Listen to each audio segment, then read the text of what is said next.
todos. Eu quero agradecer a presença de todos vocês.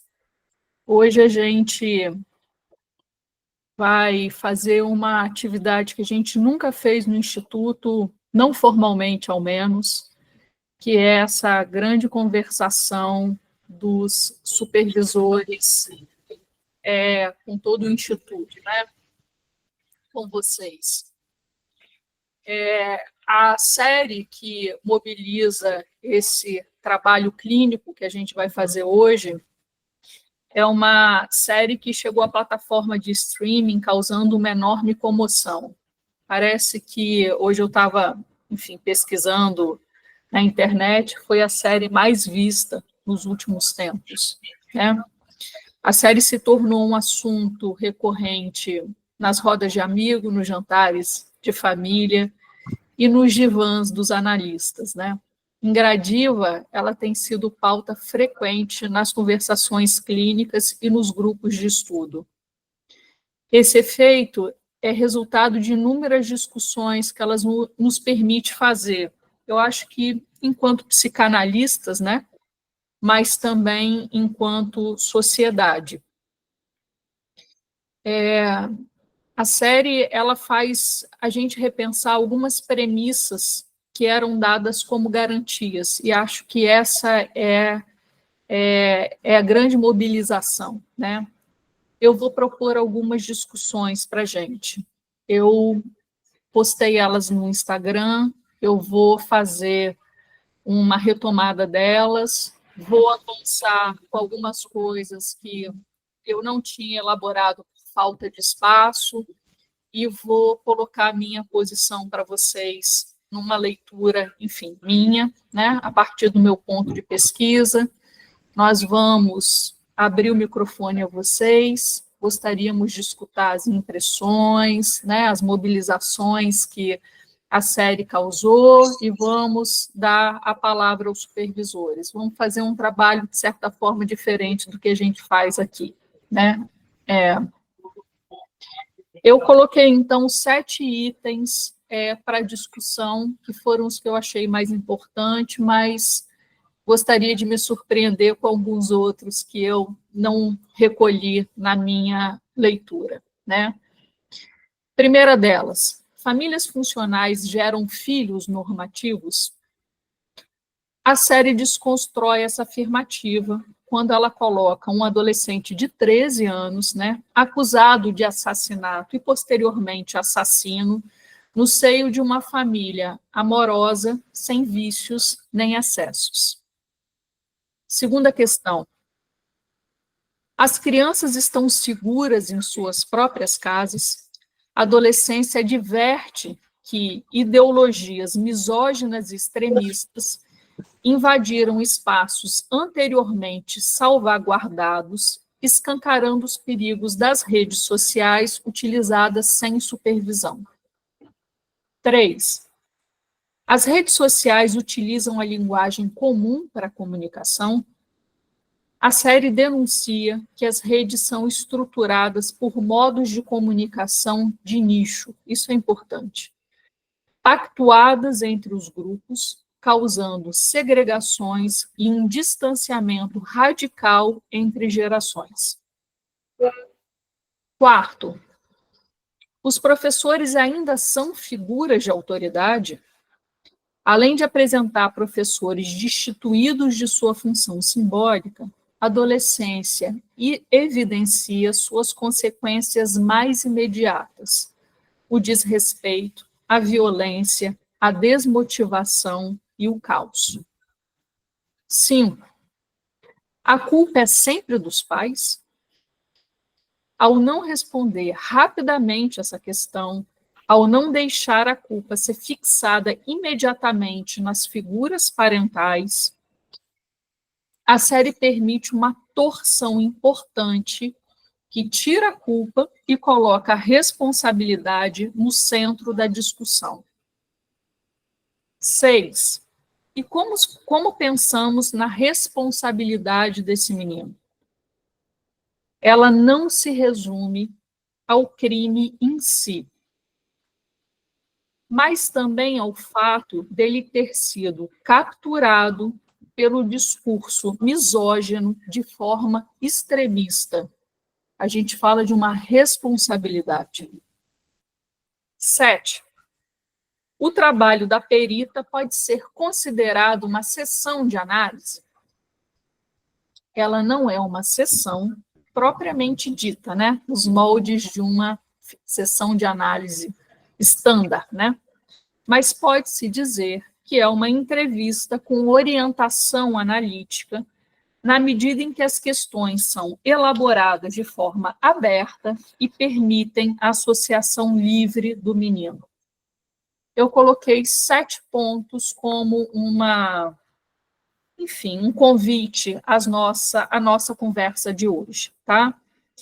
Mas eu queria colocar a minha posição. Eu queria dizer a vocês o que eu aprendi com essa série a partir do meu ponto de pesquisa clínico, né, que é a contemporaneidade. Desde o meu pós-doutorado em 2018, eu venho trabalhando a contemporaneidade.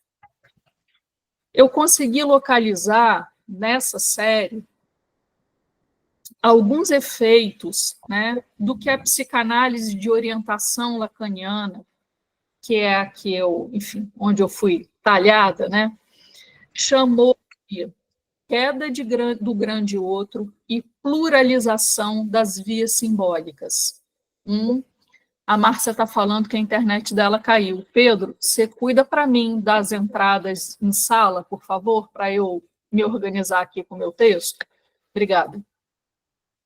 Então, eu tenho 2 elementos que eu queria trabalhar com vocês e queria arrematar ali com a série, tá bem? Então, são 2 efeitos, né? A queda do grande outro, e outro, a pluralização das vias simbólicas. São 2 coisas diferentes, mas elas estão intimamente articuladas, e eu vou tentar explicar isso de uma forma clara. Vou tentar, né? Eu vou fazer uma explicação rápida disso. Eu vou começar primeiro com o grande outro, né? Os três eixos organizadores da cultura moderna eram o Estado, a família e a religião, tá? Eles, né, são encarnações institucionais do grande outro. Se vocês prestarem atenção, né, são 3 representações clássicas de autoridade, né? A gente fala do governo, do pai, né, às vezes da mãe, né, mas enfim, a figura, né, é a figura paterna, né? E o papa, o padre, o pastor, né, são as referências de autoridade dessas 3 instâncias, né? Esses organizadores que compunham aquilo que a gente chama de sociedade patriarcal, né, vem sendo denunciada e destituída de forma notória nesses últimos tempos. Vejam, hoje o Estado divide o espaço com a milícia e o tráfico, tá certo? Bom, estamos no Rio de Janeiro, a maior parte de nós, né? A família, considerada na Constituição de 88 como uma formação composta por pai, mãe e filhos, né, ganhou novas configurações. Os casais sem filhos, as famílias homoafetivas são exemplos disso. O catolicismo deixou de ser a única religião hegemônica, e os umbandistas e os evangélicos puderam sair de seus guetos, tá certo? Vocês entendem aí a pluralização que aconteceu? Então, tráfico, milícia, famílias homoafetivas, umbandistas, evangélicos, só para manter os pontos que eu estou aqui trabalhando, tá? Esses conhecidos como minorias, e eu já faço uma advertência a vocês, porque a minoria não tem a ver com o número de pessoas, né?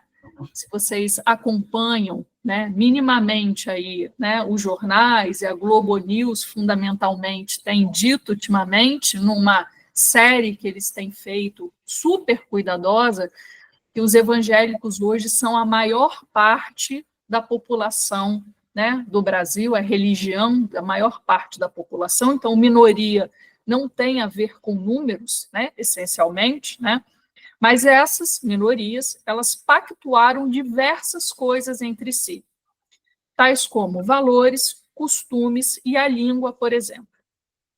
Unidos e organizados, saíram em defesa da universalização de seus modos particulares de gozo. São as conhecidas militâncias. Tudo bem? Milita-se, então, para que a forma de ser de uma minoria seja respeitada por todo mundo. A gente vem vendo isso, enfim, né, eu acho que nos últimos 10 anos, de uma forma diferente do que a gente viu acontecer durante, eu, pelo menos, né, nos meus anos de vida, né? Tudo bem até aí? Estou desfazendo ali minhas duas premissas, tá bem? É fato que ganhamos muito com essa pluralização. Judicializamos de forma favorável muitos desses modos particulares de gozo. A gente vê a educação inclusiva, os casamentos homoafetivos, as adoções de crianças por essas famílias, a saúde despendida aos transgêneros, a troca de nomes, a não binariedade, a criminalização do racismo. São exemplos rápidos, enfim, e comuns, né, que todos nós temos acesso, tá bem?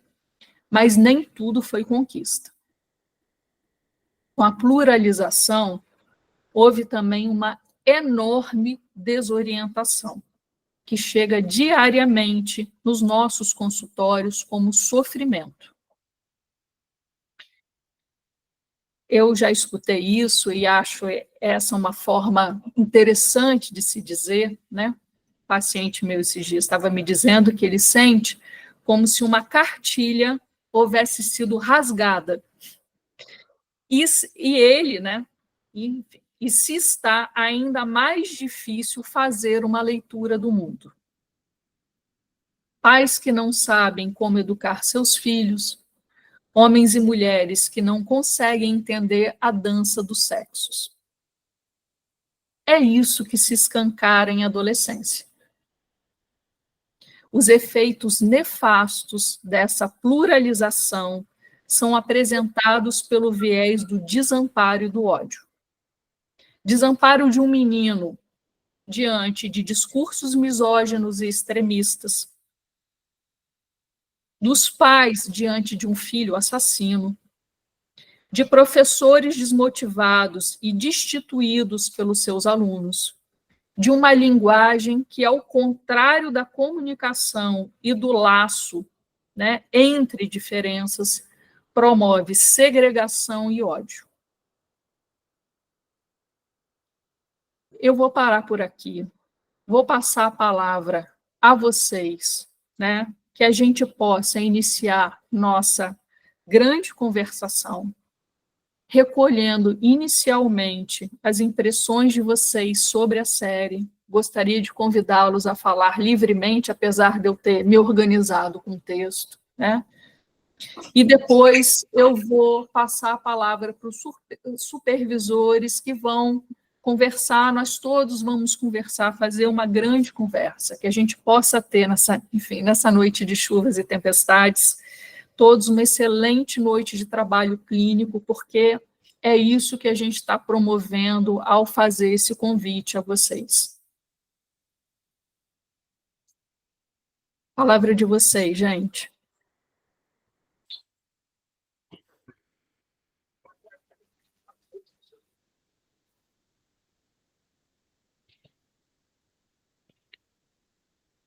Bom, já que ninguém falou, vou só fazer um comentário. Por favor, Paulo. Que eu tenho achado interessante, assim, dos comentários sobre a série, né? É que eu tenho visto, assim, pontos de vista muito diferentes, assim, sobre a série, né?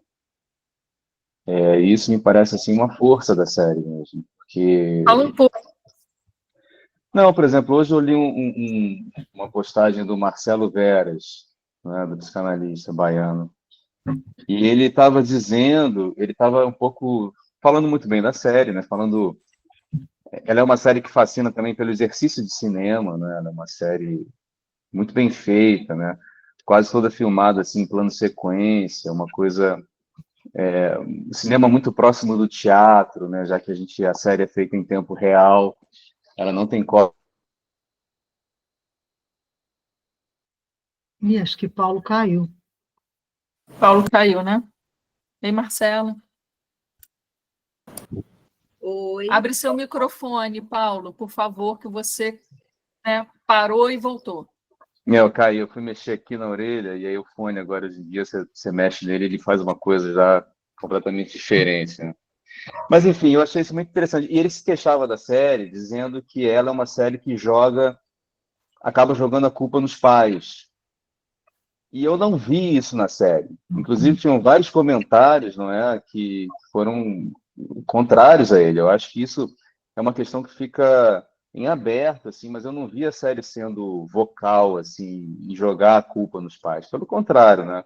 O último capítulo, onde aparece um pouco a família se torna mais o centro, você vê uma família que é uma família ok, assim, né? Sem excesso, sem, enfim, estruturada, organizada, né? Então isso eu achei uma coisa muito interessante. Para mim, um ponto muito crucial da série é o ponto da tecnologia, não é? É o ponto de como se criou uma realidade paralela e quase que uma cisão, não é, das psiques com uma personalidade de rede, de mídia social, na qual a personalidade do garoto ele fica parecendo um pouco a personalidade do próprio algoritmo, no certo sentido, né? Já que a gente sabe hoje, por exemplo, que o algoritmo ele é um pouco estruturado na direção de afetos que suscitam engajamento, não é? De afetos como o ódio, como o próprio algoritmo ele é muito determinante do tipo de comunicação e do tipo de sociabilidade que é criada ali. Isso eu acho um ponto muito fascinante, não é? E é um ponto que eu acho muito novo, muito desconcertante. Até uma pergunta que a gente começa a se fazer, não é? De se essa psicologia, ela também não se externaliza um pouco na dinâmica de rede, deixando de ser uma coisa, não é? O garoto está ali no quarto dele com o celular, mas ao mesmo tempo ele está num outro lugar, e de uma maneira que deixa os pais completamente assombrados, né? Porque é quase como se aquilo que acontece, né, que aquilo que acontece fosse uma coisa que não pudesse ser prevista mesmo, que ele não teria dado nenhum indício, não é muito convincente, de que uma tragédia como aquela poderia acontecer. E ele próprio, não é, entra num modo de negação daquilo, quase como se delegasse a responsabilidade daquilo a uma coisa que não é muito ele, não é? E algumas cenas assim eu acho interessante que ele próprio parece assim que se comporta como uma pessoa diferente do que ele mesmo é, né? Como se ele tivesse revelando uma espécie de segunda personalidade monstruosa, não é? Que está ligada com essa coisa da rede. Então esse foi um ponto que me chamou muita atenção. Você falou essa coisa da comunicação, não é, Angélica? Eu lembrei de uma coisa do Byung-Chul Han, que é interessante, que ele fala de como a dissolução do senso de comunidade, não é? De como a ausência de rituais, o enfraquecimento dos rituais, de como que isso está ligado a uma atomização e uma espécie de ampliação do narcisismo. Então, os sujeitos se tornam atomizados e há uma intensificação do narcisismo dentro desse contexto. E ele fala que os rituais, o objetivo dos rituais é conseguir manter uma comunidade sem comunicação. Você mantém o senso de comunidade sem precisar usar da comunicação através dos rituais, né? O ritual constrói o senso de comunidade sem comunicação, no certo sentido. E o que a gente tem hoje é justamente o contrário. A gente tem a comunicação sem a comunidade, né? A gente tem o oposto disso, né? Então, essa é uma questão que eu acho que é interessante estar na série também. Mas tem muitas outras, enfim, eu vou deixar vocês falarem também, e se eu lembrar de alguma outra, eu volto aqui. Obrigada, Paulo. Márcia?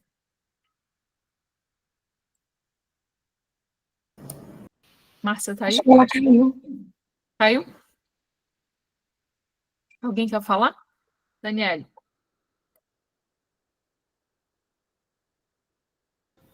Desculpa.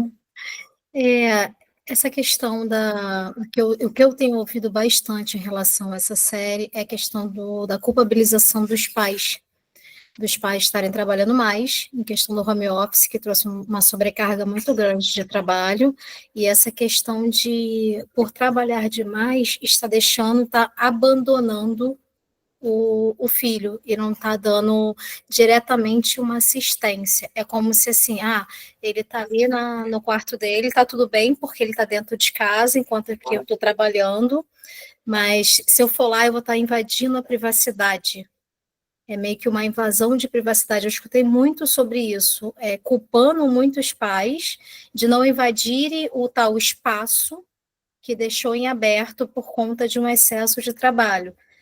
Eu assisti a série e vi nessa família um acolhimento muito grande, uma família muito, muito unida, portanto, eles até um certo ponto falam, tivemos 2 filhos, e como é que ela consegue ser tão diferente? Eu não vejo como culpa dos pais. Eu não sei se eu posso estar olhando de de uma outra forma, mas eu tenho visto a questão do pessoal que está assistindo culpar muito por excesso de trabalho e abandonar o filho e usar a não invasão de privacidade. Eu não posso invadir a privacidade dele, porque como ele é um adolescente, não vai aceitar isso. Eu vou recolher as questões de vocês e vou dar a palavra para os supervisores, enfim, conversarem, discutirem, tá? Leia, você é a próxima da fila, mas a Márcia caiu, então eu vou dar a palavra para ela, aí passo para você, Laís, enfim, vamos caminhando, tá bem? Márcia, você está aí? Voltei, peraí. Cadê tu? Tá sem, sim. Voltei. Não, Pronto. não é nem o meu comentário maior, não, mas é só, cadê o Paulo? Está aí ainda? Só para um ponto que ele falou da questão da culpa dos pais, eu achei muito interessante uma cena na van, quando eles estão, aquela cena que eu acho muito forte, como várias outras, né, em que a mãe começa a contar para a filha, a gente vê que nitidamente eles estão tentando diminuir uma tensão depois daquele bullying na van, né, que foi toda pichada e tal, que o pai também viveu, e a mãe começa a contar como ela conheceu o marido. E é muito interessante a representação de masculino que se apresenta ali naquela cena, porque eu não sei se vocês lembram que ela conta que ele caiu, bateu com o nariz, ele todo desajeitado, né? Então, e eles riem sobre isso. Nessa hora, essa mulher está falando que a representação do masculino não era um homem sem faltas, né? Que ela se apaixonou e se capturou por um homem, né? Desajeitado, né? Que cai desajeitadamente na hora que vai, né? Paquerá-la e se aproximar dela, e bate com o nariz, se machuca, e, no entanto, ela fica apaixonada por ele. Então, eu acho que eu só queria sublinhar isso no sentido de que eu acho que a delicadeza dessa cena, né, é uma coisa muito, muito pontual, né, que pode passar desapercebida, mas ali já mostra como que tem um deslizamento aí dessas representações, né, de uma geração para outra.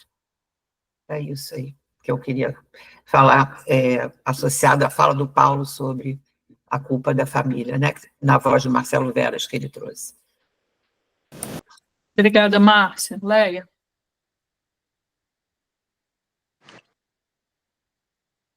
Essa série realmente eu achei bastante impactante, né? É uma das coisas mais impactantes que eu assisti nos últimos tempos. E o que a gente falaria aqui, eu acho que um mês inteiro sobre ela, né? Porque tem vários pontos.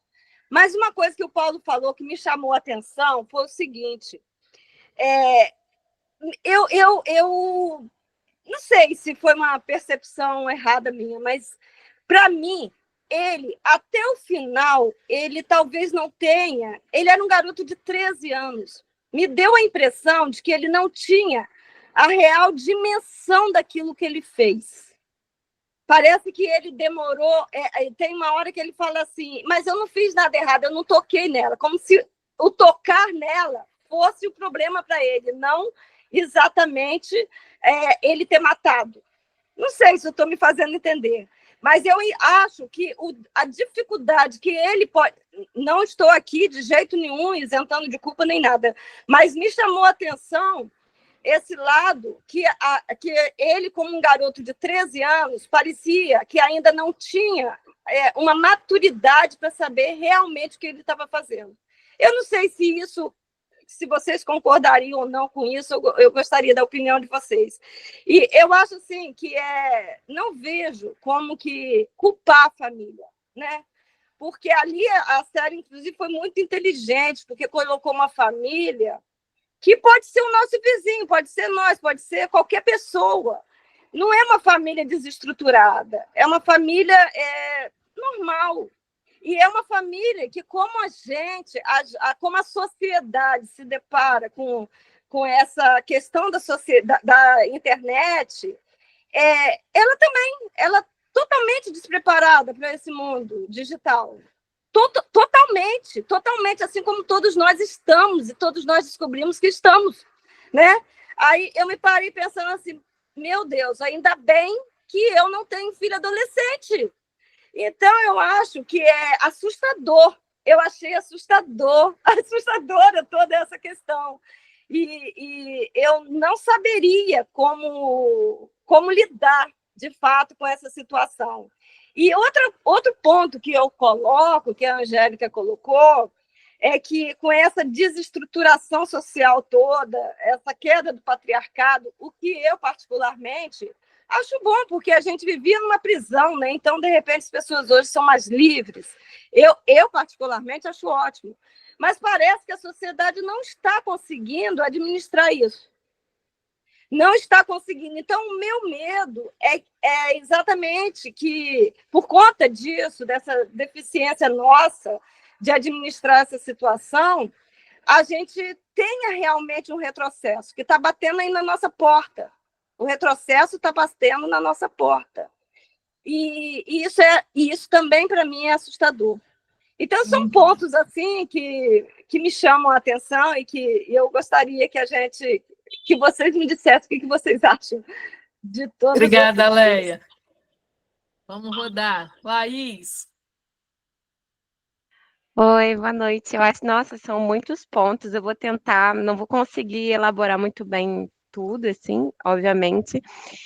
A questão que eu fui anotando, que você foi falando, essa questão, a culpa é sempre dos pais. Eu pensei muito nessa questão da elaboração dos limites, porque eu acho que, né, eu posso falar a partir da minha experiência, um pouco de vivência. Tem pessoas que podem vir de famílias que colocavam muitos limites, e aí quando chega a vez de você criar seus filhos, você fica um pouco assim, como que eu posso dar limite sem ser autoritário? E eu acho que fica um pouco perdida essa questão dos limites, e é importante, assim, essa elaboração dos limites. Quando a Márcia falou, eu escrevi o seguinte: a delicadeza da fragilidade, porque se conecta a partir de um lugar mais potente. Quando um homem, né, demonstra essa fragilidade, assim, na escola, quando você às vezes tem alguma falta de vínculo, às vezes até de ser desejado, de validação, por vários motivos, você vai tentar buscar em outro lugar algumas coisas, sabe? Não estou falando que todo mundo é assim, mas isso deixa marcas. Enfim, aí eu queria também perguntar sobre essa questão de homens e mulheres que não conseguem entender a dança dos sexos. Queria que você falasse mais um pouco sobre isso. Sobre a questão das militâncias, eu acho que é, tipo, muito importante, né, esse lugar, mas eu acho que acaba caindo num discurso que segue uma lógica, aquele eles e outros. Eu sei que é necessário uma certa agressividade para a gente se impor, né, para marcar nossas diferenças e falar, nossa, minha diferença de existir é válida, mas eu acho que hoje em dia tem uma cartilha de como você, para se encaixar nessa diferença, você tem que ser. Então acaba que sendo uma coisa meio que, vamos dizer, careta, né? Porque assim, não é para ser uma coisa mais livre, acaba que sendo uma coisa meio que enrijecida, enrijecendo essa diferença, assim, sabe? Aí tem que ter uma cartilha. E essa questão dos professores, eu acho que realmente tem muito isso. Eu já conversei com mães que têm essa experiência de filhos em colégio público e tem muito essa questão do desrespeito e da agressividade. E aí eu me lembro da minha época, tinha respeito. Então, assim, eu acho que da minha geração para os adolescentes de hoje já mudaram muita coisa, as coisas estão mudando muito rápido. Mas eu acho que também essa questão de também como a gente se impõe de frente de umas figuras de autoridade, porque a gente sabe que tem professores que às vezes abusam um pouco, sabe? Psicologicamente. Então, é uma coisa que, enfim, são muitas coisas que eu estou levantando, assim. Foi uma excelente fala, Laís. Ai, meu Deus, isso ainda é gravado, meu Deus do céu.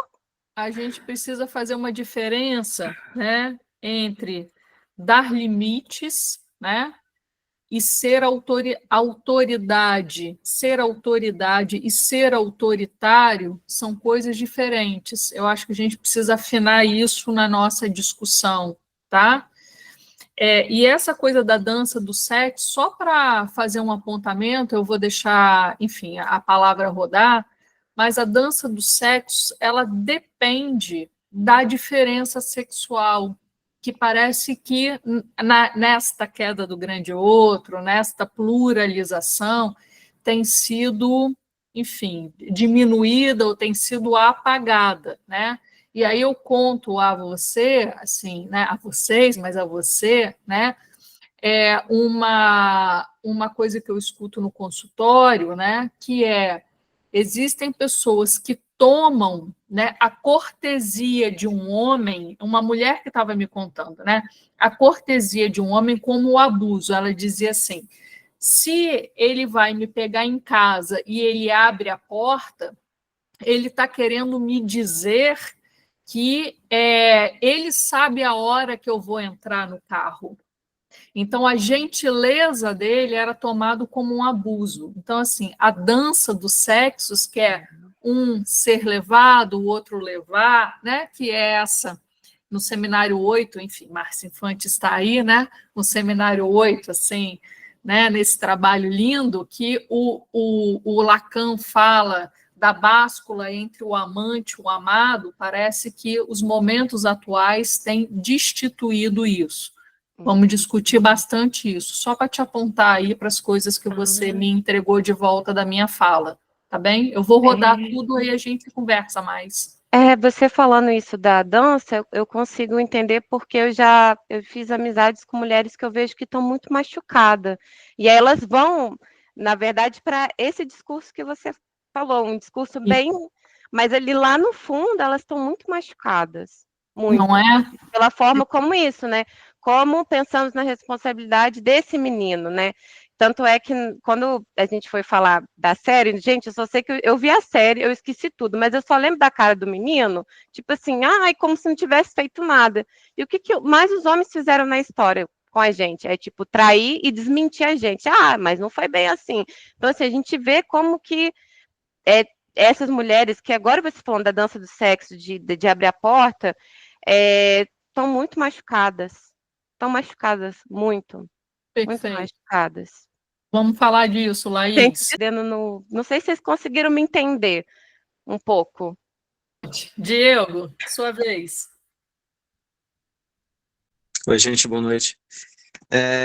Então, na verdade, tem uma coisa que eu tenho reparado, assim, que parece que todo mundo ao meu redor, ultimamente, está falando sobre as diferenças geracionais. Eu não sei se eu estou cercado de pessoas da minha idade, ali, na metade dos 30 e tal, e aí todo mundo está começando a perceber que já não é mais assim tão jovem. E eu fico me perguntando se as gerações anteriores refletiam tanto sobre essas diferenças geracionais quanto a nossa. Mas aí, isso meio que influenciou muito a minha leitura, né, sobre a série. E principalmente no episódio 2, aquele da escola, porque tem uma cena ali, né, do policial ali, que o filho, ele precisa ensinar o pai o sentido daquelas mensagens que foram trocadas, né? Alguém até comentou isso no grupo das conferências introdutórias ontem. Mas isso me chamou muita atenção, porque eu compreendi as relações na série como permeadas por um certo abismo geracional, que não é só entre pais e filhos, né? A gente vê também naquele professor que não conseguia se impor, nem dialogar com os alunos, com o policial, que precisou da ajuda do filho, né, para traduzir aquilo. E a questão é que esse abismo geracional, ele meio que foi influenciando também na linguagem entre essas gerações. São duas gerações, ou mais, ali, são gerações que não estão conseguindo se comunicar, né? Uma comunicação que está cada vez mais difícil ali, em vários aspectos, são linguagens diferentes, e essa dificuldade na comunicação, ela acaba tendo um impacto, né, em certa transmissão de valores também. Porque, num certo ponto, aquele garoto ali, ele não compreendia o quão errado era o ato que ele cometeu. Agora já falando do terceiro episódio, né, o da psicóloga. Ele parecia, em alguns momentos pelo menos, ele parecia não compreender a gravidade do erro que ele cometeu. Isso até na atitude dos alunos na escola, diante de uma colega que foi morta, né? No dia seguinte à morte de uma colega, enfim, autoridades ali tentando conversar com eles e ninguém levava aquilo a sério. Era uma coisa que era uma falta de respeito tão grande que soava um pouco como essa dificuldade de conversação entre as duas gerações. E isso, a gente sabe que os valores que a gente tem são construídos socialmente, e talvez essa quebra geracional, né, essa disputa geracional que a gente vê nesse momento, tenha causado uma dificuldade nessa transmissão de valores. Eu não sei se isso faz sentido, mas foi o que mais me chamou a atenção em tudo isso foi essa questão geracional, assim, como esses valores não conseguem ser transmitidos, né, entre gerações, ou são transmitidos de maneira diferente. Obrigada, Diego. Andréia.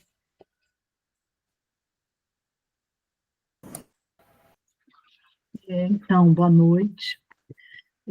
Recolhi aqui algumas coisas, né, que a Angélica falou, Diego, Leia e Laís, enfim, Márcia também.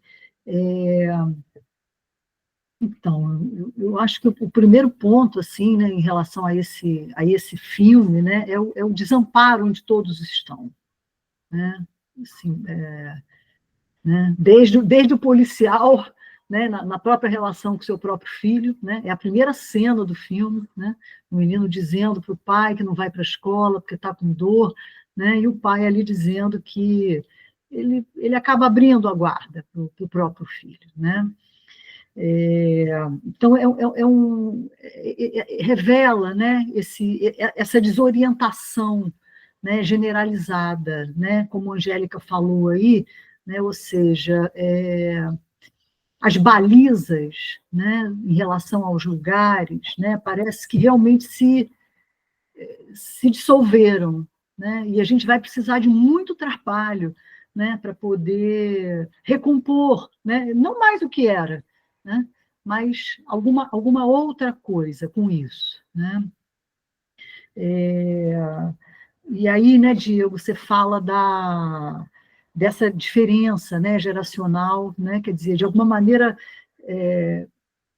a diferença geracional faz parte, eu acho, né, desde que o mundo é mundo, né. No entanto, tem uma característica, eu acho, que especifica essa diferença, né, que é o fato de que os filhos hoje sabem muito mais do que os pais em relação a manejo de rede e coisas relativas, né, às redes, né? Eles já nasceram ali, né, nessa geração.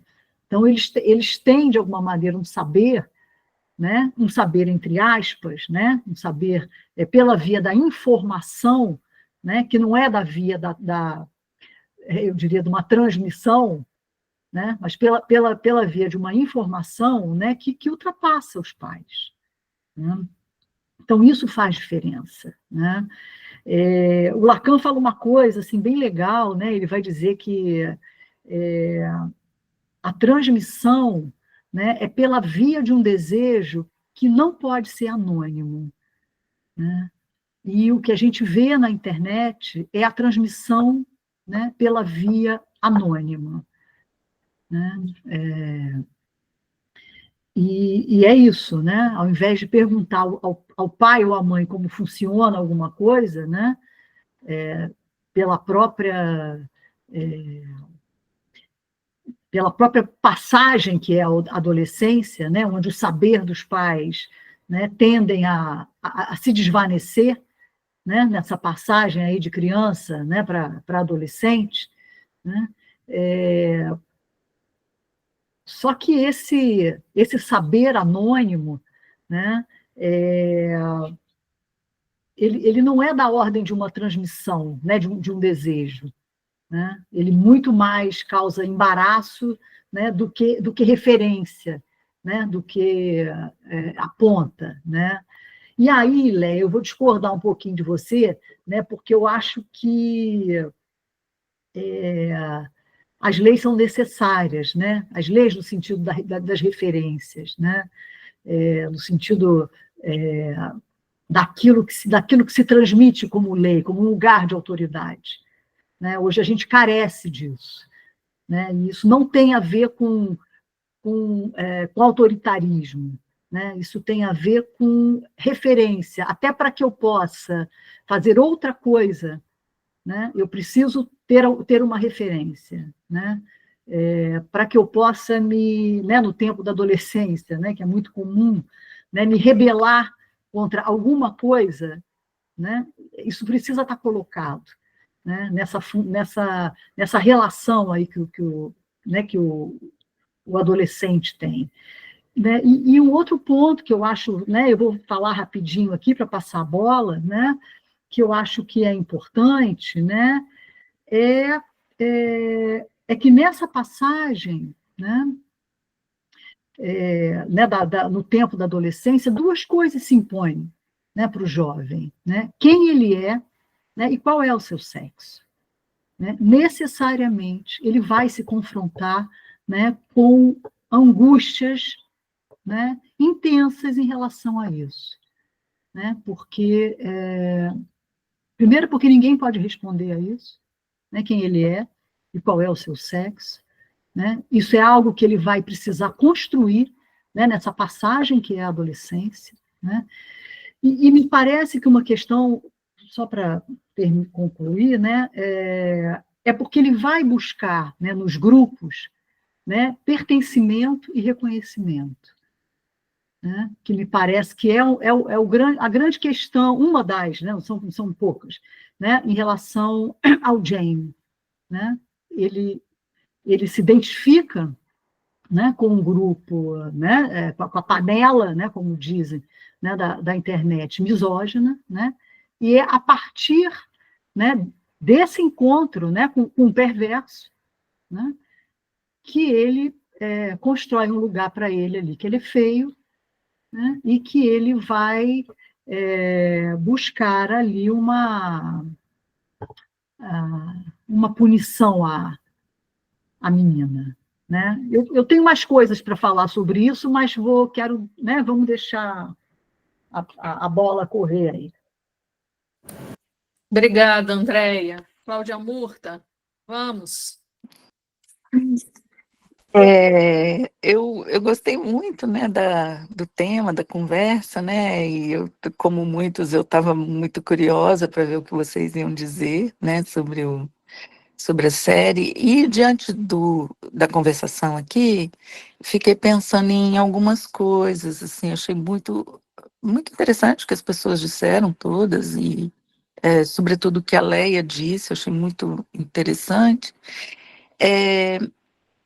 E a primeira coisa que eu fiquei pensando, muitas coisas, né, que vocês disseram e que a gente pode pensar, mas a primeira coisa foi a questão da velocidade.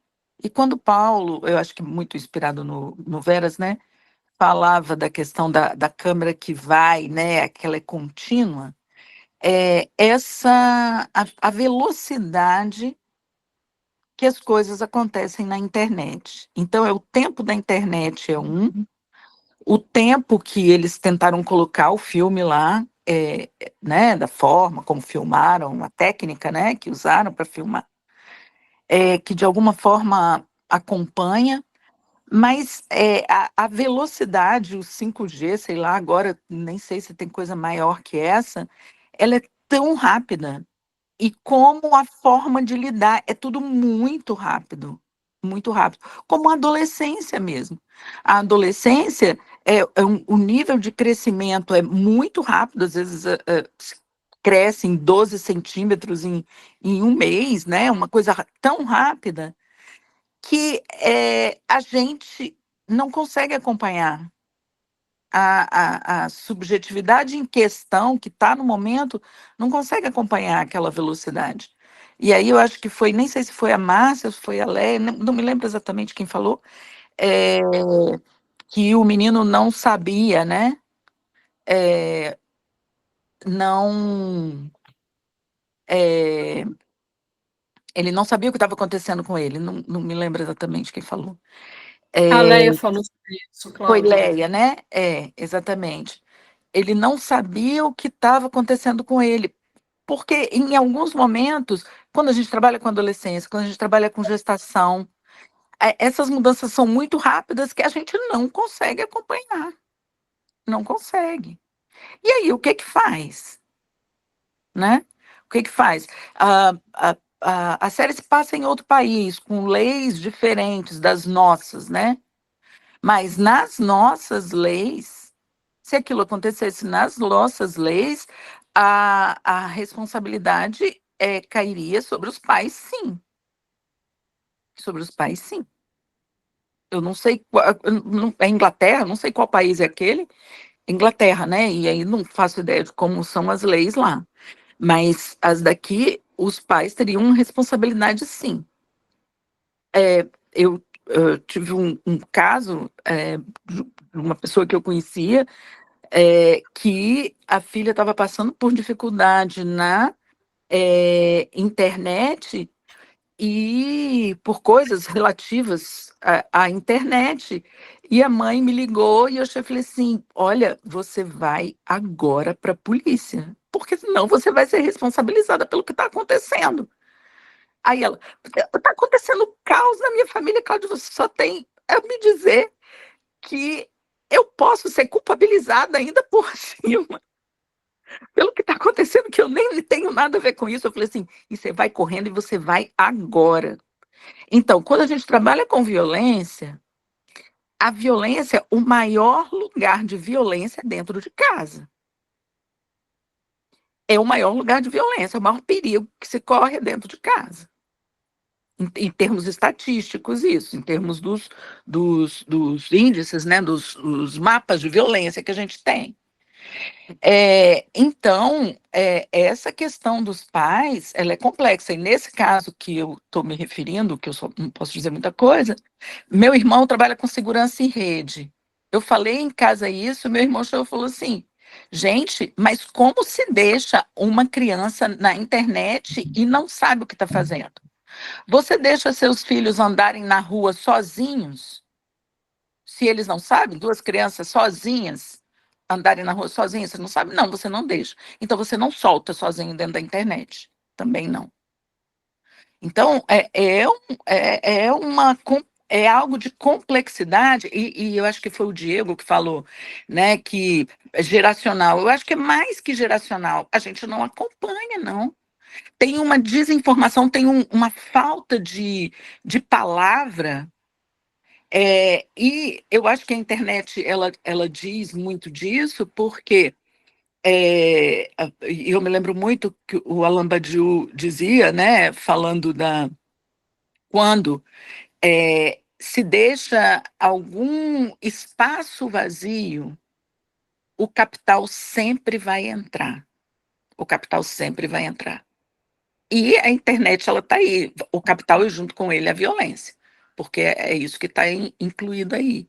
Então, assim, só contribuindo com o debate, eu acho que é bastante delicada essa questão, e só para contribuir e ver o que vocês iam falar mais. Obrigada.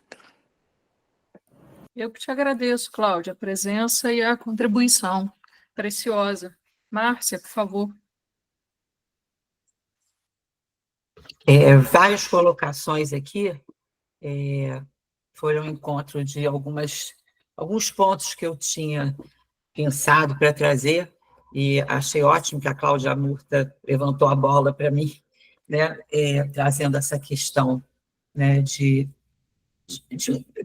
me parece um certo desmantelamento, né, de uma configuração, né, que veio se dando, né, ao longo, assim, desde a sociedade patriarcal até os dias de hoje. O que eu vou falar não é nostalgia, né, e nem dizer que era bom como era, mas é uma análise que a gente pode pensar, inclusive, o que a psicanálise tem a ver com isso. Na minha dissertação de mestrado, que eu defendi em 2016, então vamos pensar que nós temos 9 anos aí, né? Eu já estava às voltas com a construção das novas parcerias amorosas, né? E a minha orientadora, que foi a Tânia Coelho dos Santos, eu pautei muito da minha pesquisa num livro dela, Quem Precisa de Análise Hoje, né? E que ela faz uma pesquisa profunda, né? Justamente estudando a questão das configurações familiares com a entrada da psicanálise, né? E do inconsciente no social, e quais foram os desdobramentos disso, né?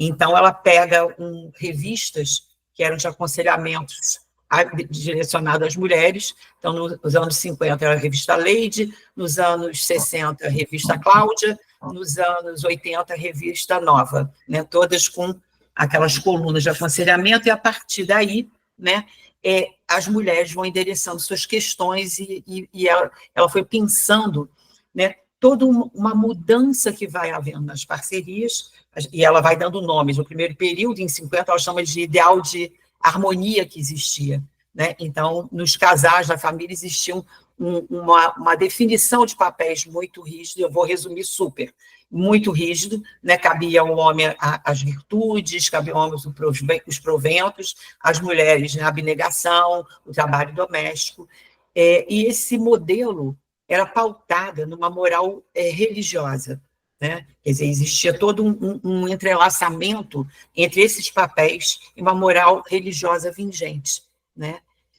E, de repente, começam a acontecer uma série de fenômenos, revolução industrial, anticoncepcionais, a revolução sexual que veio a reboque, né?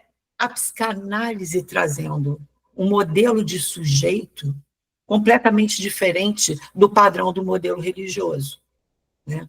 Então, o que começa a acontecer? Começa a existir uma implicação dos sujeitos nas cenas ali, né? E isso vai trazendo um deslizamento de um ideal, né, de harmonia para um ideal de autenticidade. Então, o que começa a se buscar agora é a autenticidade do eu, né? Então, as pessoas começam a trazer o diálogo como algo muito importante nos relacionamentos.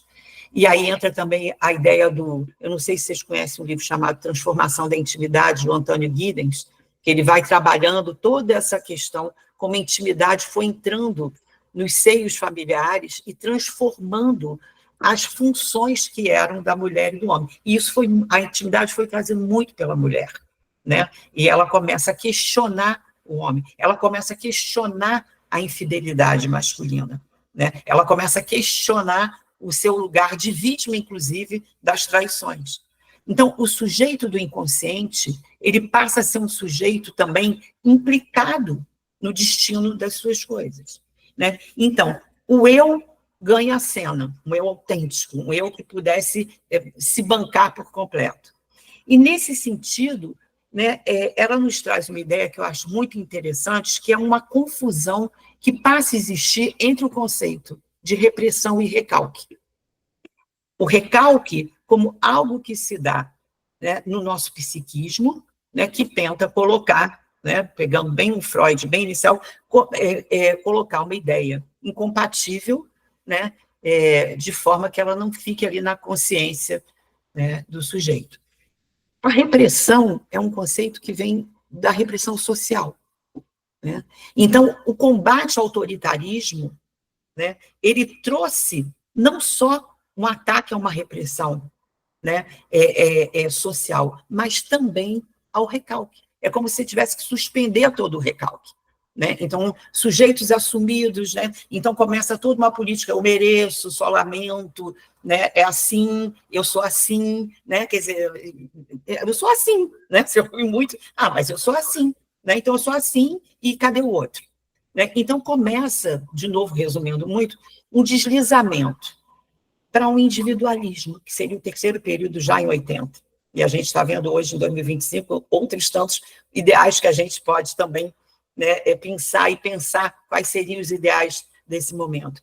Mas nesse individualismo, ele é sequência, ele vem na sequência de uma impossibilidade do diálogo dar conta de tudo, de uma impossibilidade de você alcançar essa plenitude através de um conhecimento de um eu, né? Uma impossibilidade de um casal ser íntimo a um ponto assim máximo, né? Então, quando rui esse ideal, né, como é muito interessante assim, pensar que Édipo dá lugar a Narciso, né? A culpa dá lugar à angústia, né? E aí a gente entra nesse período, né, de um narcisismo exacerbado, de um individualismo e de um estado de exceção que cada um passa a exigir, cada um passa a querer ser uma exceção. E a gente pode ver que a cada vez, né, que a tradição tenta, de alguma forma, se transmitir também, porque é muito complicado, né? Parece que você atinge o sujeito naquele ponto do estado de exceção, né? Quer seja como pais, quer seja como professores, como supervisores, como amigos, né, como patrões. Quer dizer, existe alguma coisa, né, que fere esse eu, né, e que não pode ser contrariado, né, que não pode ser furado.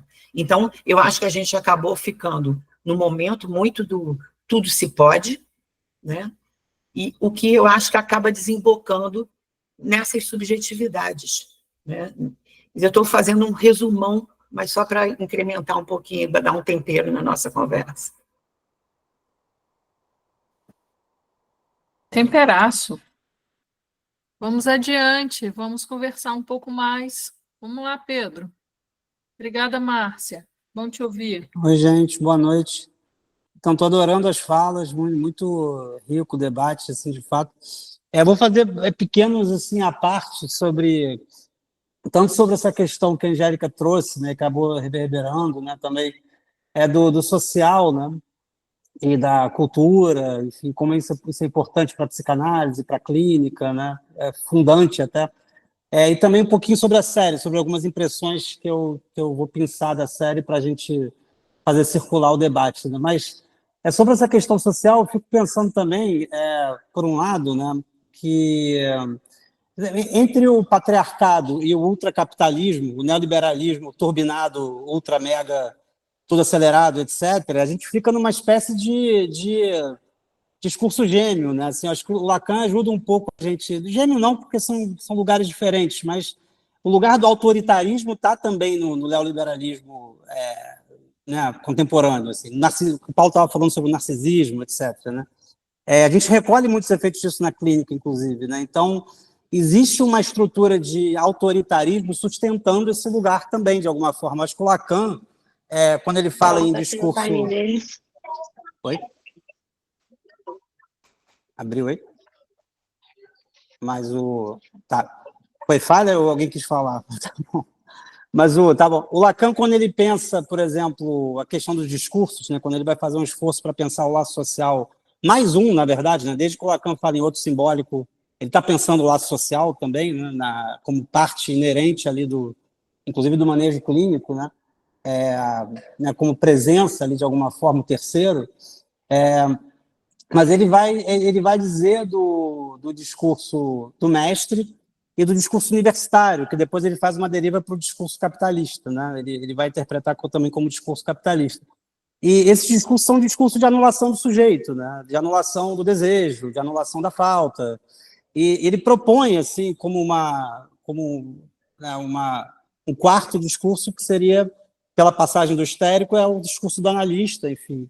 É uma formulação que o Lacan tem para, eu acho que é um problema que vivemos assim hoje em dia, inclusive, que é como não ter uma nostalgia do patriarcado, porque não cabe, de fato, ou do discurso do mestre, por aí vai, que é da onde o Freud cria a psicanálise, como a Márcia bem lembrou, né? O conceito de repressão no Freud vem do campo social também, de alguma forma, né? Ele faz a conexão com, né, os pacientes histéricos, são pacientes, assim, de uma maneira muito manifesta, sexualmente reprimidos, assim, falando claramente, entre outras coisas, claro.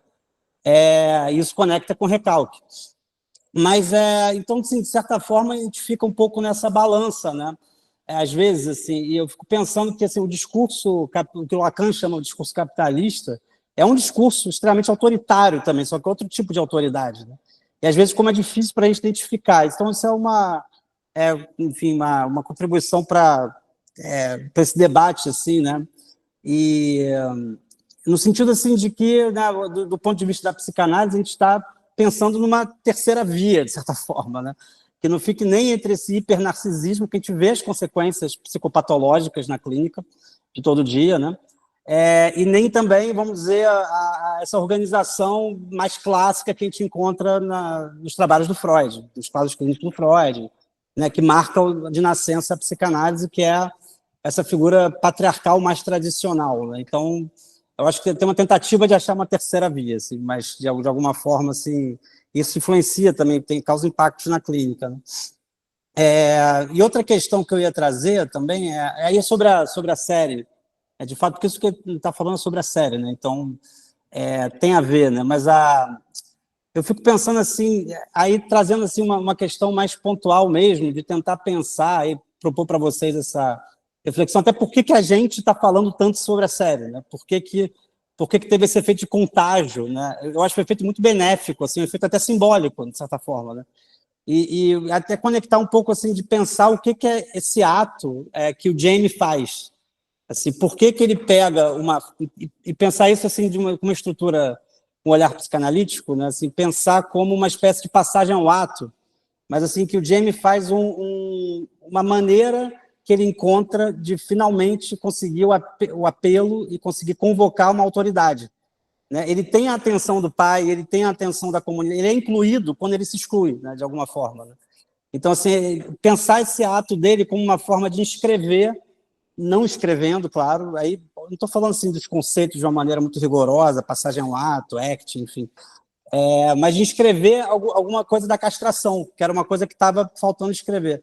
E castração no sentido assim de apelo a um terceiro que me escute, que me ouça, que é o que ele fala do pai, né? O pai lá no futebol estava olhando para o outro lado porque ele fracassou e tudo mais. Então, assim, e de certa forma o Jamie foi bem sucedido nesse ato dele, né? Infelizmente, claro. Mas de certa forma ele consegue o apelo da comunidade, o apelo do outro simbólico, né? Que é justamente o que se tratava de se fazer reconhecer por esse outro, né? E isso leva ele de uma maneira que eu acho muito interessante no arco narrativo da série, de alguma forma, ele desrealiza esse ato, né? Ele tem toda uma desrealização do ato, que ele fala, mas eu não fiz nada, né?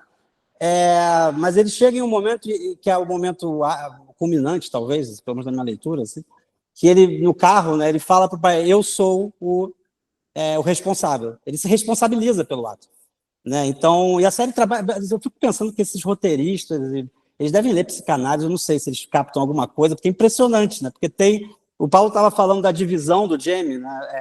Uma hora é um menino quietinho, super fofo, meio ali, né, ausente, mas enfim. Outra hora ele é uma besta selvagem que se manifesta ali contra a psicóloga.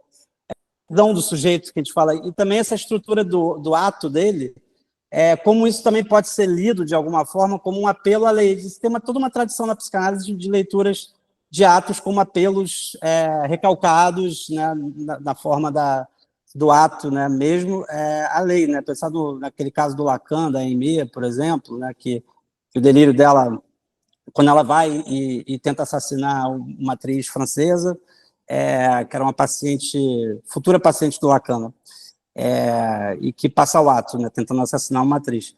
E como isso faz um apelo a esse terceiro, e aí, assim, de certa forma, o ato que o Jamie faz e que a série apresenta faz com que todo mundo esteja falando sobre isso. E todas as autoridades estejam sendo convocadas, inclusive nós, aqui como psicanalistas, né? Então, assim, tem uma espécie de bem sucedido aí desse ato por uma via muito perversa, de certa forma, né? Então, fiquei pensando assim, por que estamos falando tanto disso? Estamos precisando falar disso, né? Só precisamos falar sobre Jamie, de alguma forma, né? Então, é isso. Muitíssimo obrigado, Pedro. Que bom te ouvir. Vamos adiante. Andréia.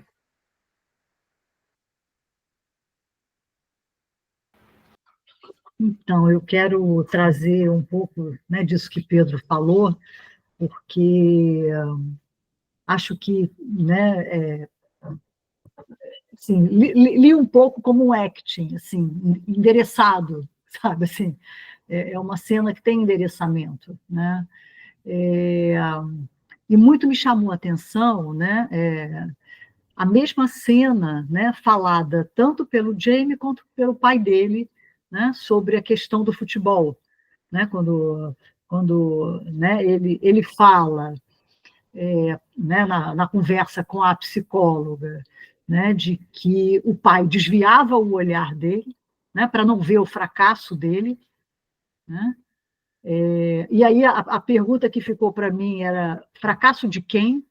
Né? Se o ideal daquele pai era fazer daquele filho um durão, né? Era futebol, era boxe, né? E o que o menino gostava de fazer era desenhar, né? Parece que isso passou um pouco desapercebido assim pela família, né? Tinha um certo ideal desse pai aí, né? E me parece que do que o pai se desvia do olhar, né, é do fracasso do seu próprio, né, do seu próprio ideal, né, de fazer desse filho um durão, né? E, e por um outro lado, né, o traço que se transmite a James, quando a psicóloga pergunta sobre o desvio do olhar, né, e ele fala que é a coisa da humilhação, né, esse traço da humilhação como alguma coisa que se transmite, né, né, ali, nessa relação paterna, né? E aí um pouco a minha leitura, né, porque ele se junta aos humilhados, né, aos excluídos na escola, né? E, e quando ele mata a menina, né, a menina diz para ele que não ficaria com ele nem que ele fosse o último, né? Então a minha leitura, óbvio que é né, um cinema, toca nesse ponto dele, né?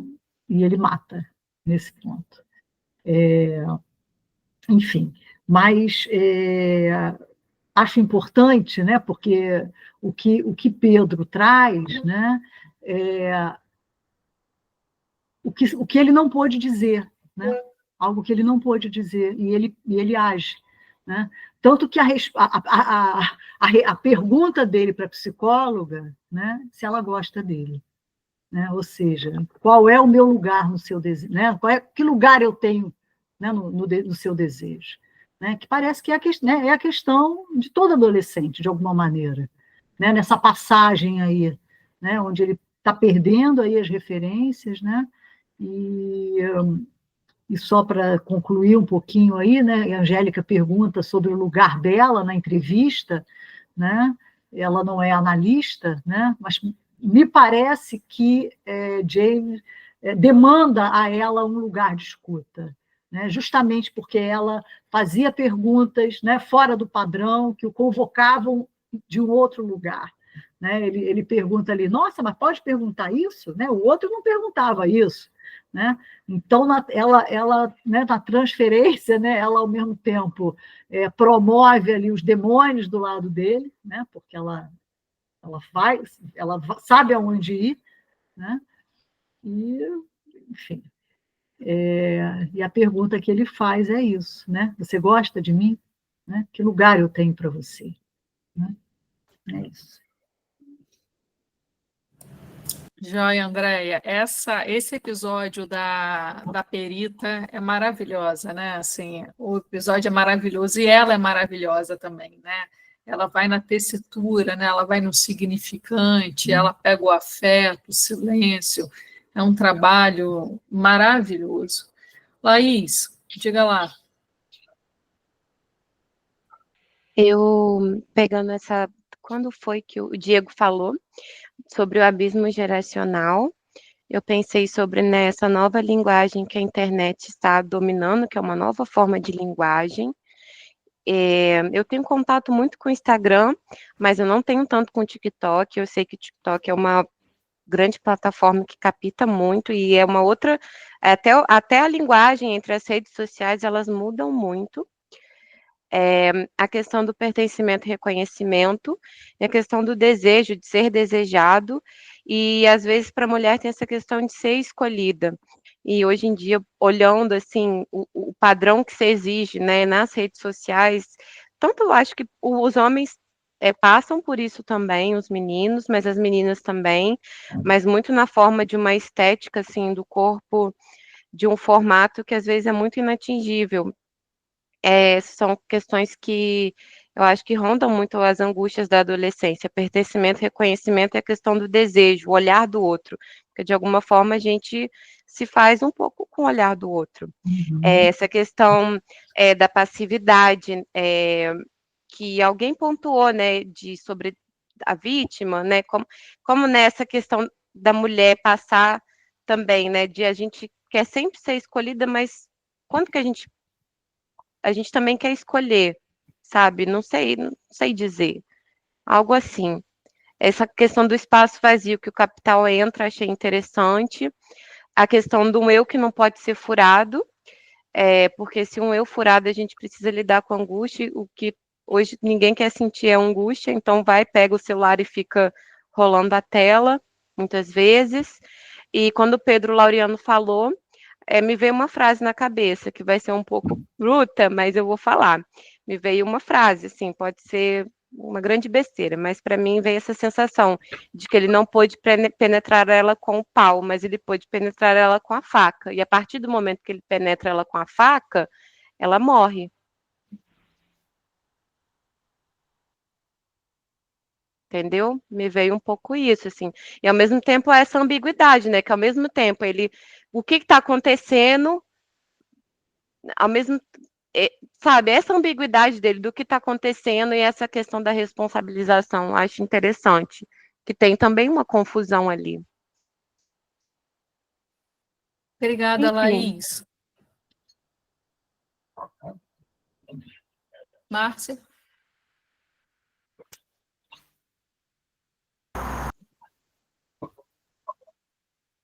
Eu acho que eu queria só desdobrar aí o que o Pedro falou, né? De que o menino se inclui quando ele se exclui, né?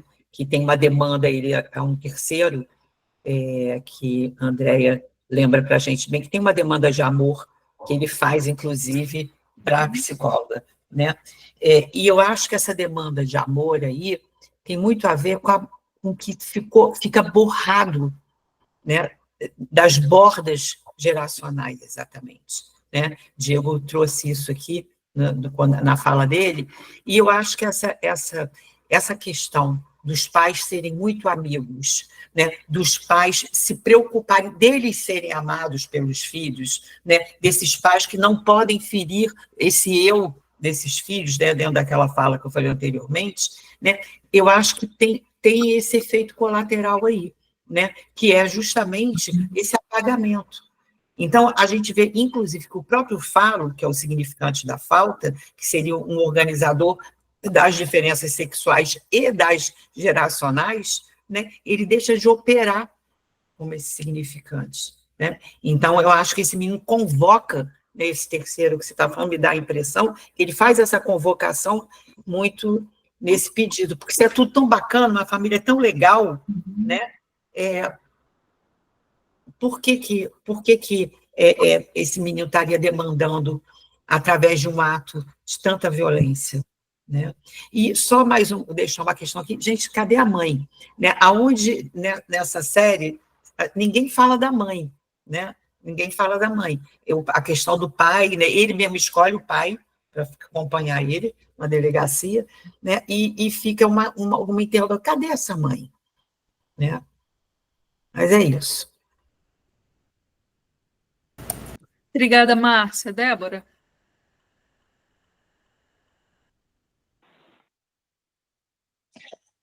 Oi, gente. Eu não pude entrar antes, mas vou tentar contribuir um pouquinho com comentar um pouco, tomar esse tema da linguagem, né, dos adolescentes, porque eu não sei se vocês lembram a cena a cena dos adolescentes, quando um fala dos emojis do WhatsApp. Me chamou a atenção que, assim, eles têm, assim, um código próprio, né? E a questão do bullying, né, também me chamou a atenção na escola. Eu acho que esse é um tema bem importante também. Enfim, a agressividade e a violência também pode vir um pouco. Por exemplo, o coração. Teve uma cena, que aí eu não sei se vocês lembram, que tinha um coração, que o adolescente falava do coração laranja, que significava amizade, e que cada emoji no WhatsApp tem um significado diferente. Uhum. Então, tinha uma bomba também que explodia, e aí o adolescente estava tentando explicar isso pro detetive, e aí o coração rosa significa amizade, enfim. Os emojis, eles têm um significado, e é aquilo, assim. Então, se um adolescente manda uma bomba, significa aquilo. E não tem conversa, não tem, não tem palavra, né? E isso, assim, não tem significante. É aquela imagem com aquele significado, né? E aí isso também pode gerar violência, agressividade, né? Um ambiente onde não tem conversa. Era isso. E também os adultos, eles também não participam, né, muito desse ambiente, né? Obrigada, Débora. Muito bem. Esse bullying, a gente, enfim, eu não discerni, né? E a gente não falou sobre isso. Que bom que você apontou. Marcela? Boa noite, todo mundo. Eu recolhi aqui alguns elementos também a partir do que eu ouvi e queria destacar, então, assim, né, realmente a entrevista do menino com a perita, ela teve um efeito terapêutico, né? Ela teve um efeito analítico importante, né? É um divisor de águas ali na série, né? A partir do que acontece ali naquela entrevista, algo da responsabilidade do menino aparece. E é só por isso que a gente pode, então, dizer que teve um efeito analítico, né? Sem isso, a gente poderia dizer que foi um encontro muito interessante, foi, enfim, né? Mas o efeito terapêutico, o efeito analítico, a gente garante que ele aconteceu a partir do momento, né, em que o menino consegue, então, se responsabilizar pelo seu ato. Então, eu achei isso muito precioso, né? Uma outra coisa que eu achei muito interessante nesse filme é o foco que é colocado sobre a família do assassino, né? Porque, supostamente, a gente está acostumado sempre a ver nas mídias, né, em cena, a família do assassinado, né? Como ficou a mãe do menino que foi assassinado, como ficou o pai, quem era, né? E a família do assassino, normalmente, está sempre muito descartada, responsabilizada pelo que aconteceu, e é interessante, né, que tenha tido aí essa inversão de perspectiva, da gente poder, então, se aproximar, né, de uma família aparentemente funcional. A gente não tem tantos elementos assim para concluir tantas coisas, né, porque, enfim, é um filme, mas aparentemente funcional, né? Então, de repente, lançar o nosso olhar, né, para esse outro lado, né, eu acho que é muito interessante, né? Me lembro daquele livro do Chico Bosco, né? Quando ele se pergunta: a vítima tem sempre razão? É uma provocação. É um ponto de interrogação no final, não é uma exclamação. Que convoca a gente um pouco, né, a se perguntar sobre essas relações de causalidade que a gente vai estabelecendo com muita pressa, né, sem se perguntar um pouco sobre o caso a caso, sobre a singularidade do que se passa, né, em cada situação e etc. Bom, um outro ponto que eu achei importante, né, o ponto que o Pedro, né, traz falando sobre a questão do autoritarismo, né, presente no que a gente chamaria das sociedades pós-modernas, né, Pedro? Alguma coisa assim, capitalistas. É que a gente hoje vive tudo macro, tudo hiper, né? Mas, enfim, eu sempre chamo a atenção, né, para aquele artigo do Zizek, né, onde a gente estava só com o pezinho na pós-modernidade, na ocasião, a gente não estava onde a gente está hoje, né? E ele já falava para a gente da violência, da crueldade, da perversidade do superego pós-moderno, né? Ele já chamava atenção para a gente, né, de que esse movimento de declínio da função paterna na cultura não seria sem efeitos, né? E a gente tem recolhido isso clinicamente, né? O que são as compulsões, né, que estão aí habitando, né, que estão aí habitando o dia a dia, né, dos nossos consultórios. Nada mais são, né, do que sujeitos reduzidos à sua versão mais objetificada, né? Se isso não é autoritário, né, a gente não pode falar que uma relação tóxica, então, tem nada de autoritário, né? Porque a gente vê hoje, no campo da cultura, uma série, né, de efeitos que a gente está recolhendo quando a gente, em algum momento, acreditou demais que é possível viver de uma forma civilizada,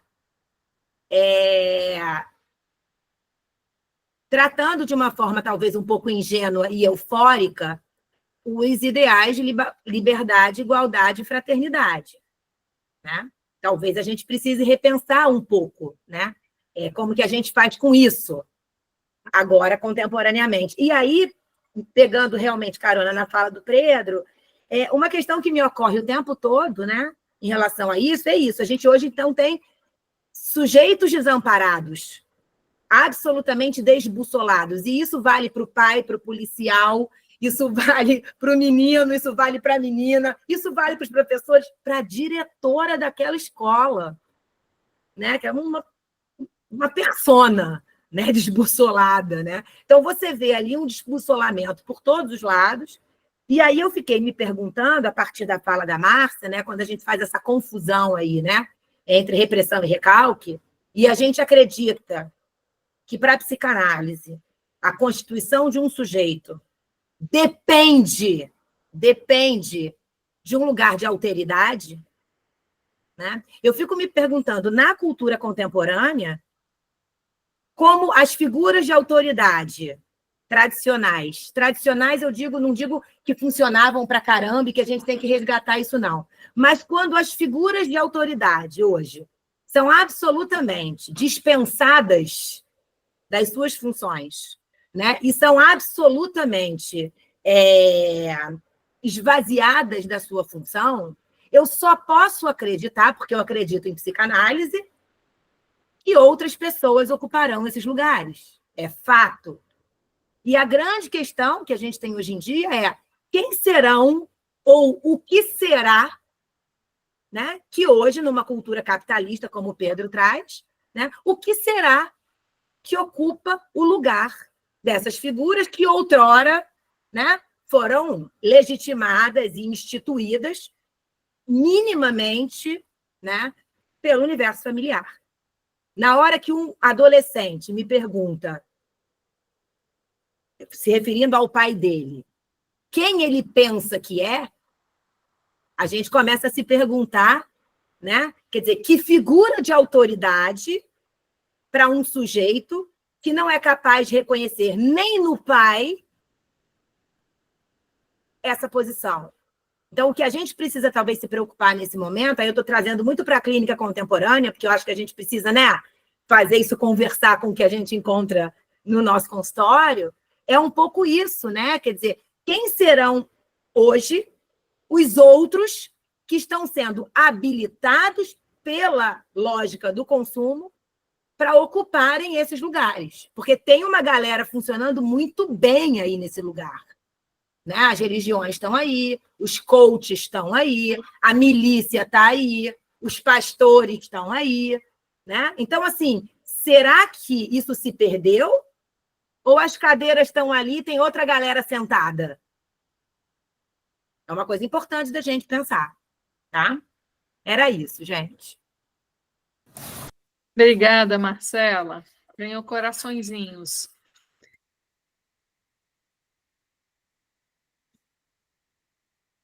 Nós estamos concluindo, gente. Vamos lá.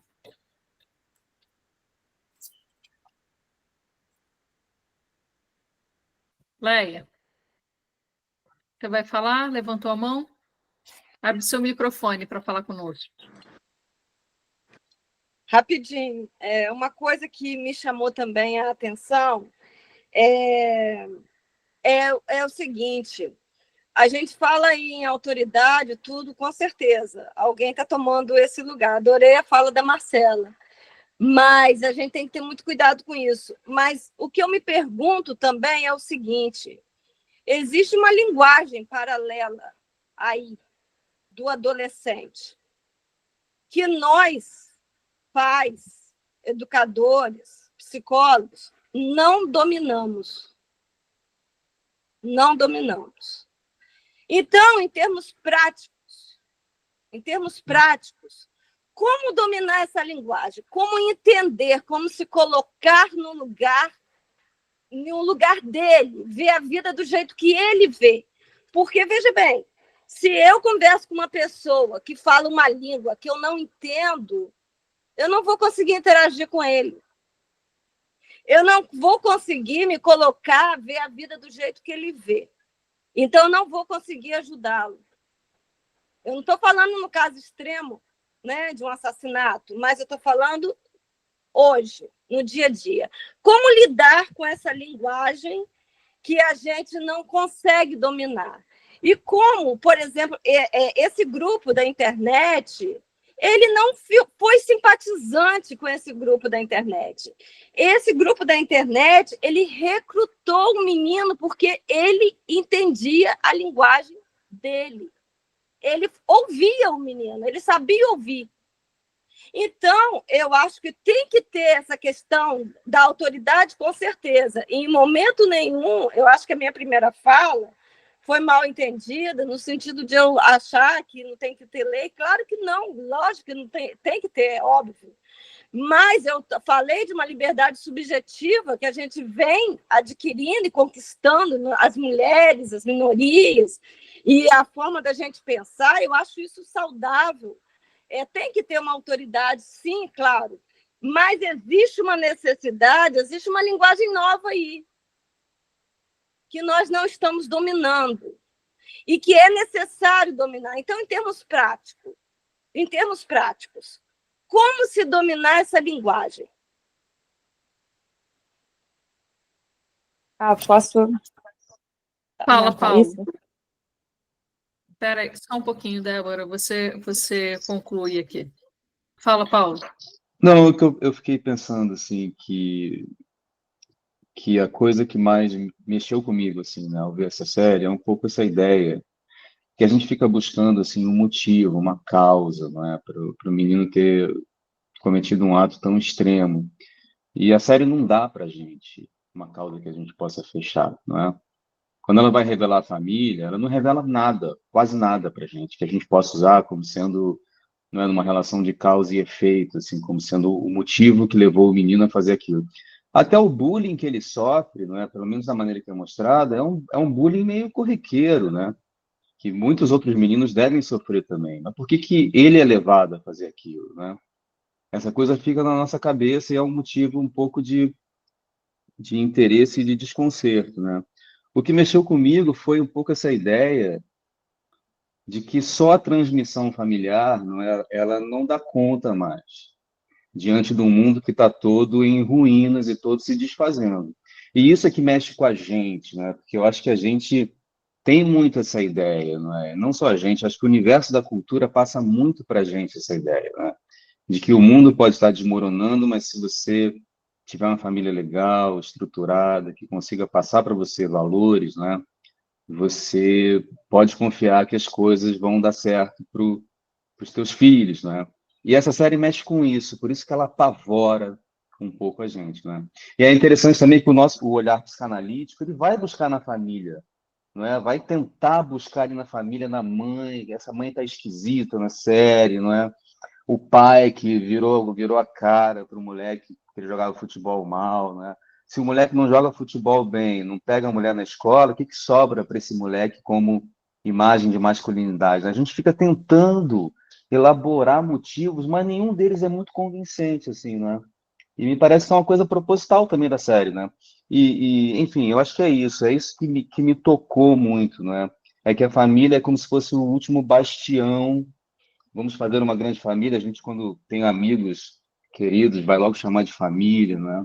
Era um bote e essa série ela relativiza isso, fala assim, nem a família, não é, dá conta diante de tanta desintegração, de tanta ausência de comunidade, né? Enfim, só isso que eu queria falar.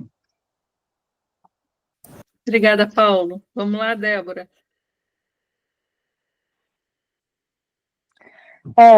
Eu lembrei sobre isso que acho que a Leia estava comentando, eu lembrei da cena do filho, né, como é que entrar nessa linguagem deles, né?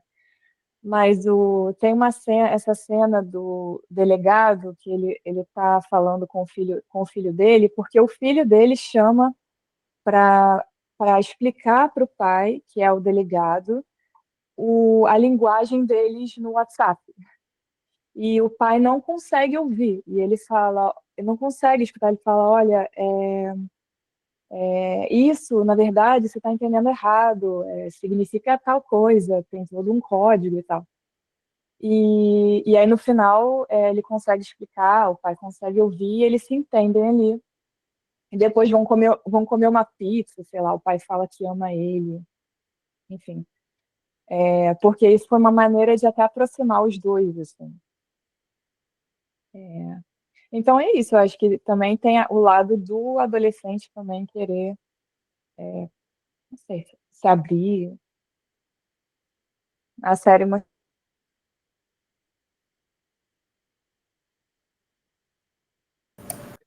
Márcia. Obrigada, Débora.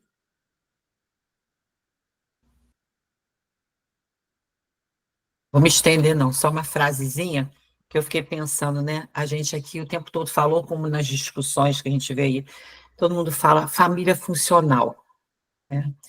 Que é isso, né, gente? Porque tem um momento da série que tem um diálogo da irmã, o pai e a mãe, quando está sendo discutida a proposta deles irem para outro lugar, para outra cidade, a menina fala, mas ele também é nosso, né? A filha fala isso, ele também é nosso, né? Que eles estavam querendo contemplar uma coisa de sair para fugir.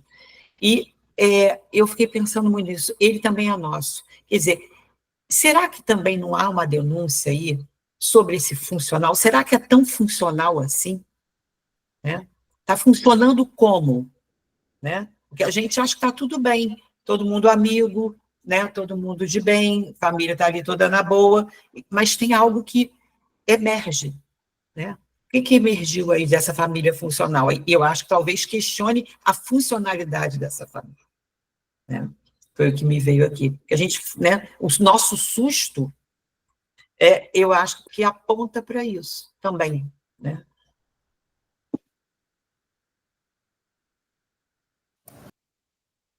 Obrigada, Márcia. Gente, eu vou dar um fechamento aqui, provisório, tá? Primeiro, recolher os significantes que vocês trouxeram, né? E que me chamaram a atenção durante nossa quase 2 horas de conversa.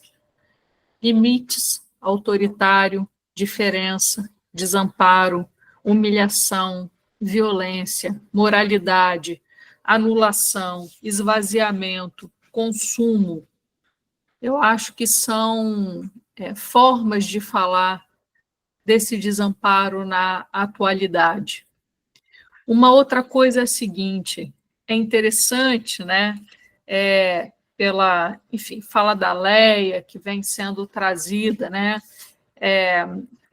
pelo Paulo e pela Márcia, com a questão funcional, né, com a família funcional, tem uma linguagem que a gente não domina, tem uma vida, né, que a gente não vê. Tem alguma coisa que nos faz entender que o sujeito é levado, né, a um certo próprio destino, né, que a gente não sabe muito bem qual é, né? Tem uma transmissão familiar que não dá conta, né? Tem uma família como o último bastião que não é suficiente, né, para fazer com que a moralidade impeça determinados atos, né?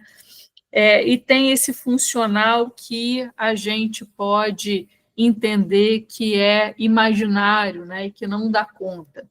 Então, isso é o que a gente vai aprendendo com Lacan, que é o campo do real, com Freud, que é o campo do inefável, e que são os tropeços, né, com a contingência que fazem com que uma vida possa virar do avesso. É com isso que a gente trabalha todo dia na nossa clínica analítica.